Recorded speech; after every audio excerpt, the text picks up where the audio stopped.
Thiruvananthapuram ഇടപ്പഴഞ്ഞ് hotel ഉടമയെ കൊലപ്പെടുത്തിയത് കഴുത്തു ഞെരിച്ചെന്ന് പ്രതികളുടെ വെളിപ്പെടുത്തൽ. ജീവനക്കാർ ജോലിക്കെത്താതെ ചോദ്യം ചെയ്തതുള്ള തർക്കമാണ് കൊലപാതകത്തിൽ കലാശിച്ചത്. കേരള കഫേ സഹ ഉടമ ജസ്റ്റിൻ രാജാണ് കൊല്ലപ്പെട്ടത്. വിവരങ്ങളുമായി മനീഷ് മഹിവാൾ ചേർന്നു. മനീഷ്, ഇന്നലെയായിരുന്നു കൊലപാതകം. ഈ പറഞ്ഞതുപോലെ ജീവനക്കാർ ഹോട്ടലിലെത്താതെ തിരക്കിപ്പോയ മുതലാളിയെ ക്യാമ്പിൽ വെച്ച് കൊലപ്പെടുത്തിയിരിക്കുന്നു. ഈ പ്രകോപനം ഈ പറഞ്ഞതുപോലെ തന്നെയുള്ള കാര്യങ്ങളാണോ? മറ്റെന്തെങ്കിലും വിഷയങ്ങൾ നമുക്ക് ഘട്ടത്തിൽ അറിയാൻ കഴിയുന്നുണ്ടോ? വിവരങ്ങൾ. സുഹൈൽ, ഇന്ന് രാവിലെയാണ് പ്രതികളെ വിശദമായി ചോദ്യം ചെയ്യാൻ കഴിഞ്ഞത്. ഇന്നലെ രാത്രി പ്രതികളെ പിടികൂടുമ്പോൾ അമിതമായ മദ്യലഹരിയിലായിരുന്നു പ്രതികൾ. രണ്ടുപേരാണ് പിടിയിലായിട്ടുള്ളത്.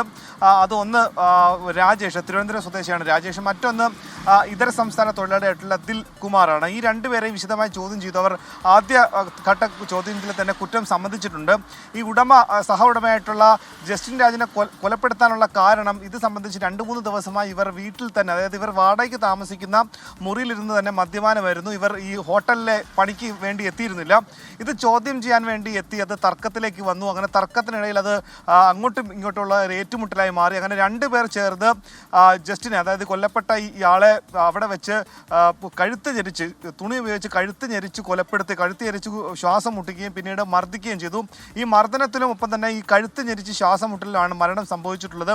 ഈ പ്രതികൾ കുറ്റം സമ്മതിച്ചിട്ടു. പിന്നീട് ഈ മൃതദേഹം മറവ് ചെയ്യാൻ, മറ്റേതെങ്കിലും രീതിയിൽ മറവ് ചെയ്യാൻ ഉപേക്ഷിക്കാനുള്ള പദ്ധതി ഇവർ നടത്തി. ഈ കൃത്യം നടത്തുന്ന സമയത്ത് ഇവർ അമിതമായി മദ്യപിച്ചിരുന്നു. അങ്ങനെ ഇന്നലെ ഉച്ചയോടുകൂടിയാണ് കൊലപാതകം നടക്കുന്നത്. അതിനുശേഷം ഇത് മറവ് ചെയ്യാൻ സാധിക്കില്ല എന്ന് മനസ്സിലാക്കിയതോടുകൂടി തന്നെ പ്രതികൾ ഒളിവിലേക്ക് പോവുകയായിരുന്നു. പക്ഷേ ഇവരുടെ മൊബൈൽ ഫോൺ കേന്ദ്രീകരിച്ച് നടത്തിയ അന്വേഷണത്തിലാണ് ഇവരെ പോലീസ് പിടികൂടിയത്. പിടികൂടുന്നതിനിടെ 4 പോലീസുകാർക്ക് പരിക്കേൽക്കുകയും ചെയ്തു.